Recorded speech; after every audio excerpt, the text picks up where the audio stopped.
One of Pat Buchanan's national campaign chairmen steps aside after charges of racism.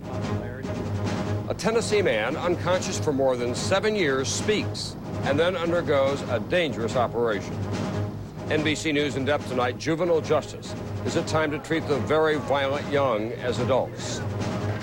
And Norman Schwarzkopf's America. This week, a high school principal who shows how to get the right results.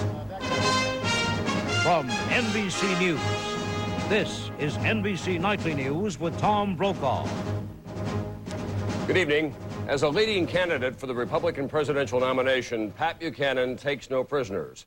His outspoken views on abortion, immigration, women, gays, also exports. His impressive showing in Iowa this week.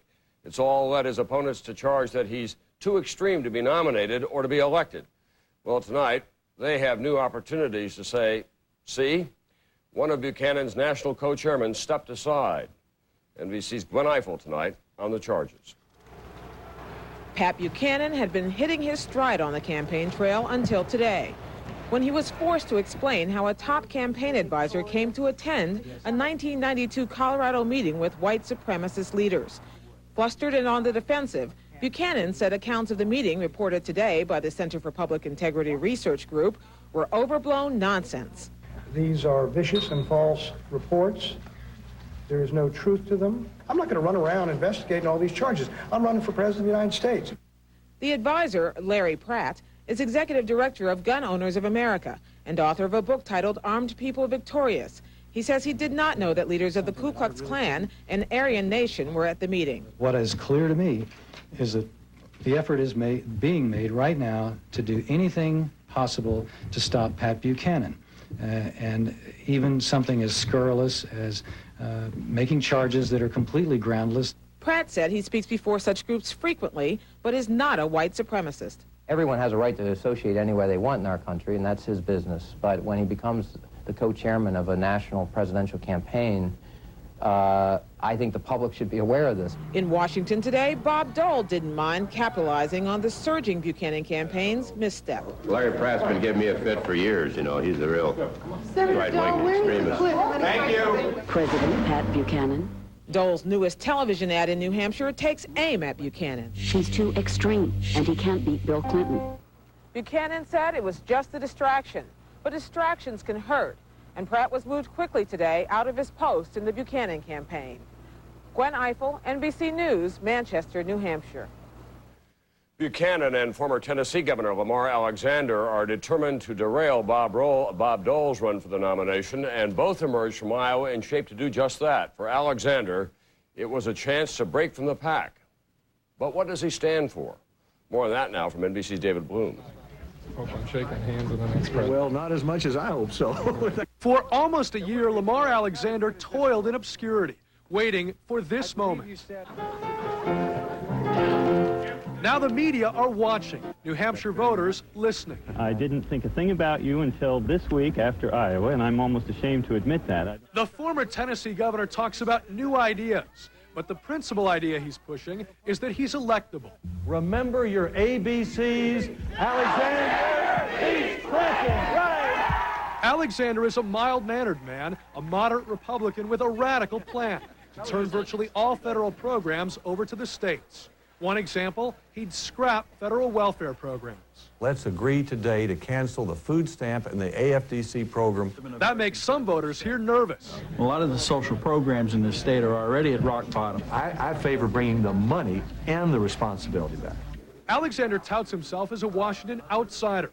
He wants to scrap the Department of Education, but never talked about that when he was Secretary of Education. A former Senate staffer and Nixon aide, he now favors a part-time Congress. And he wants a new branch of the military to stop drugs and illegal aliens. We have to control our borders, and we need to take a bold step to do it. Alexander wants schools open year-round and in Tennessee push through merit pay for teachers. He opposes a constitutional ban on abortion, but I believe states have the right to restrict abortion and should. These days, Alexander takes pains to contrast himself with Bob Dole. I don't think he has very many ideas. And Patrick Buchanan. So I'm not for building a wall around, a trade wall around America. That's the other guy. But Alexander's campaign is strapped for cash. He has little organization beyond New Hampshire. Without a strong finish here, he'd be hard-pressed to go on. Ideas alone are not enough. David Bloom, NBC News, Manchester. Tomorrow here on NBC Nightly News, we'll examine Alexander's financial sheet. He's done very well, even while in office, with the help of some well-connected friends. We'll have an in-depth investigation on all of that. When NBC Nightly News continues, fighting the explosion in juvenile crime in this country, one hard-nosed solution that's paying off. This is no picnic, and it's not intended to be. It's intended to send a message. Does one Florida town have the answer? Could it work elsewhere? We'll have answers on NBC News In Depth. And coming up, a medical mystery. After 7 years of silence, a man speaks again. What's happening in that Tennessee hospital? Thanks to Sprint Business, there's a company who does more business in skis. Sprint gave us an edge. Sprint worked with Volant and brought them real solutions to help them get ahead so they can check orders online from anywhere and promote new products through video conferencing. Now they do business a whole new way. And sales are really soaring. We'll help your business do more business. Call Sprint Business. We all work so hard today. That's why I treat myself to Irish cream, amaretto, and Swiss chocolate Coffee Mate. So many treats, so little time. Flavored Coffee Mate. Your coffee never had it so good. It's a new pill to fight gas. It's fast. It's concentrated. It's powerful. It's a new soft gel. It's got no taste. Introducing new extra strength Gas X soft gels. A sparkling ship on crystal waters is coming. Absolutely gorgeous. It was so much fun. The perfect lobster is coming. Our waiters, they would do anything for us, any time. Perfection is coming. Just a gift from the captain. Memories are coming. 3 or 4 days in Royal Caribbean's Bahamas are coming. You've got some Royal Caribbean coming.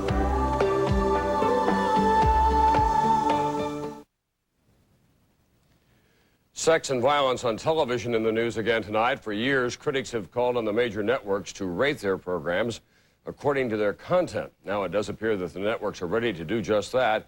For its part, NBC is confirming tonight it is discussing voluntary ratings, a system similar to the one now used for commercial films. There's late word tonight that a federal judge in Philadelphia has blocked a part of a new telecommunications law. The judge agreed with the ACLU that the section banning indecency is so vague on the internet that it raises serious constitutional issues. And a medical mystery tonight in Chattanooga, where a patient is recovering right now from surgery to remove fluid from his lungs. This is a life and death procedure. But wait until you hear the rest of the story. Here's NBC's Robert Mazzell. Gary Dockery, a former cop, has been severely disabled, unable to speak since the night in 1988 when a drunk shot him in the head. On Sunday, 7.5 years later, he started talking again.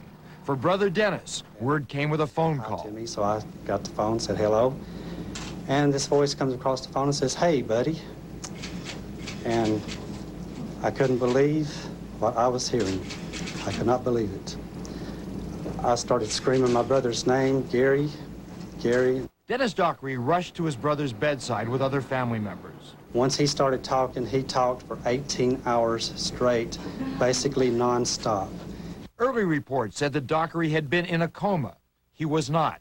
Certainly we cannot consider Mr. Dockery to have been comatose over the last 7 years. But Dockery, the father of 2 sons, has been in such bad shape that he could respond to questions only by blinking his eyes or moving fingers. I cannot count the times that I have sat by Gary's bed, the times I have prayed, please, just, if you could just speak to me, if you could just give me some indication, if you could just say something. Neurologists say the fact that Dockery spoke again is remarkable. It's hard to understand why, what process could take 7 years to happen. Doctors speculate there may be some connection between Dockery's talking and a massive lung infection he suffered over the past few days. But they admit they really don't know what happened, and they worry that this case may give false hope to others. I think it would be irresponsible to say that this is a miracle. Today, Dockery underwent surgery to treat the infection. Tonight, he is recovering, and no one knows whether he will speak again. Robert Bazell, NBC News, New York. AIDS is back in the news tonight with the latest numbers from the Centers for Disease Control. Health officials say in 1994, almost 60,000 people in this country died from the disease. That's up 9% from the year before. For the second year in a row, AIDS was the leading cause of death for Americans ages 25 to 44. All of this was brought into sharp focus by pro boxer and actor Tommy Morrison, confirming today at an emotional press conference that, in fact, he does have the virus. There was a certain point in time in my life that I lived a very permissive, fast, reckless lifestyle. I knew the HIV virus is something that anyone could get, but I also believed that the chances were very, very slim. I honestly believe that I had a better chance of winning the lottery than contracting this disease. I hope that I can serve as a warning that living this lifestyle can only lead to one thing, and that's misery. Morrison says that he's been talking with Magic Johnson, who is also HIV positive. He wants to help teach people about the disease. When NBC Nightly News continues, kids in crime. More and more young adults are committing violent crimes. Some solutions to this growing problem, our in-depth report tonight. Oh, cornflakes for breakfast, huh? Yeah, she's into nutrition. Oh, yeah. Perhaps you should eat Total. It has 100% of 11 of the many vitamins and minerals you need. To get that from cornflakes, you'll both have to add more than just milk. Yeah, such as? Well, raspberries for vitamin C. Oh, okay. Catfish for B6. What? Beets for folic acid. Beets? And some crawdads for nice. Huh? So, cornflakes or... Wait, Total. Big Total part of a balanced diet. One bowl, 100%. Hey, had enough? Hey. When Marilyn Monroe sauntered into a room, we became glamorous. And we fell in love with her. It must have been true love, because we'll never forget her. AMC, American Movie Classics, where the stars touch you.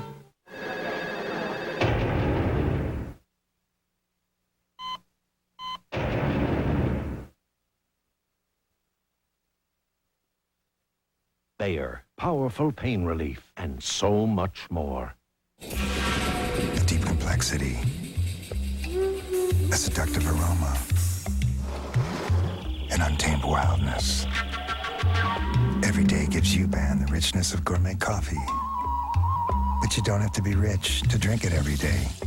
UBAN, made from 100% Colombian coffee, the richest coffee in the world. The price tamed, the spirit intact. On NBC News In Depth tonight, we're talking about a crisis in this country, violent crimes, very violent crimes committed by juveniles. The problem is so out of control that it's taking its toll on everyone. Take a look at these numbers. They're staggering. From 1990 to 1994, murder by juveniles in this country jumped 16%. Robbery by juveniles up 26%. Aggravated assault, it was up 22%. How can we turn this around? We begin our in-depth reporting tonight with some answers. NBC's Fred Francis on the Law and Order beat. Hard time in Jacksonville, Florida for dangerous felons. But the inmates here are children. No question, this is the only way to deal with these kids, according to Harry Shorstein, Jacksonville's prosecutor. If you tell a child each time at 11, at 12, at 13, at 14, next time, I mean it, you're going away, and nothing happens, you're really encouraging criminal behavior. Shorstein's program may be a model for a country fed up with scenes like this. Fed up with kids who are stone-cold killers. Kids who rape and rob and, if tried as juveniles, at most will be jailed only until age 21. Simply slamming young criminals into jails until they're 21 years or older almost guarantees that they will come out as hardened adult predators. So now, almost everyone agrees there must be another way. 4 years ago, Shorstein started dividing young criminals into two categories. The worst get sent away for a long time. For the less violent, like these kids, still a harsh penalty, but a way out, too. We're going to put you in jail, but if you go to school every day in jail, if you participate in our guidance and counseling sessions, if you participate with the mentor we give you, you will have a chance to totally erase your new adult record and have one more chance in life. Shorstein's baby-faced criminals serve up to a year in the county jail. 16-year-old Sylvester Green is here for armed carjacking. I just know if I got caught, that I'd probably go somewhere overnight and then go back home the next day. I didn't really know how bad the juvenile system was or what it was like. And what's this place like? Hell. Shorstein is so driven, he sends letters to all students warning that Jacksonville is the national leader in jailing juveniles. Is it working? Over the last 4 years, murder by juveniles was down 31%, rape down 48%, robbery down 44%. In Virginia, they studied Shorstein's program and announced a similar plan, where a slap on the hand for juveniles will soon be history. The average time served for murder in Virginia for juveniles was only 6 years. For rape was only 3 years. For armed robbery of a person at a convenience store, for example, the time served was less than 1 year. Now, that's not protecting the public. In Jacksonville, besides hard time, the kids have to spend time in school. 5 times 4 is 20. They're in class from 7:30 to 2:20, a real school inside the jail. It's the ultimate pass-fail. Do well or do more time. The vast majority actually study and learn. This is no picnic, and it's not intended to be. It's intended to send a message. One, that they'll be incapacitated, and two, to the younger juveniles who look up to these older, serious, habitual juvenile offenders, that there will be consequences for their criminal activity. Shorstein says for these kids, and for us, it may be the last chance. Fred Francis, NBC News, Jacksonville. Some juveniles are learning the very hard way that you don't always get a second chance. We met a career criminal who is serving a life sentence with no chance of parole.